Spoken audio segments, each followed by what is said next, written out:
আজকে আমি আপনাদের সামনে উপস্থাপন করব একজন ফটিকছড়ির একজন খুদে ইউটিউবার। তার সাথে দেখা করার জন্য আমি চট্টগ্রাম শহর থেকে আমি ফটিকছড়িতে আসছি, এই চা বাগান এরিয়াতে। তো এখন আমি আপনাদের সাথে পরিচয় করে দিব।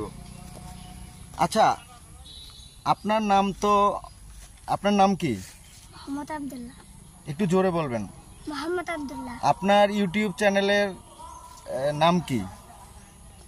মোহাম্মদ আব্দুল্লাহ। তো আপনার সাবস্ক্রাইবার কতজন? 150। 150 জন। তো আপনি এখানে কি কি পোস্ট করেন? মানে কি ছবি, ভিডিও, কি ধরনের ইয়া নিয়ে কাজ করেন, টপিক নিয়ে? গান। কিন্তু আপনি যে গান জানেন, আমি তো জানি যে আপনি মাদ্রাসায় পড়াশোনা করেন, তো সেজন্য আপনি গান কিভাবে গান? একটু আমার ক্যামেরার দিকে তাকান না, ওই দর্শকরা দেখতেছে না তো। আপনি কি একটা ওই ধরনের গান শোনাবেন? মানে আপনি নিজে গান গান না ওখান থেকে ডাউনলোডের এখান থেকে দেন? মানে কোথা থেকে গানগুলো দেন? আপনি নিজে গান? না, আমি নিজে গান। নিজে?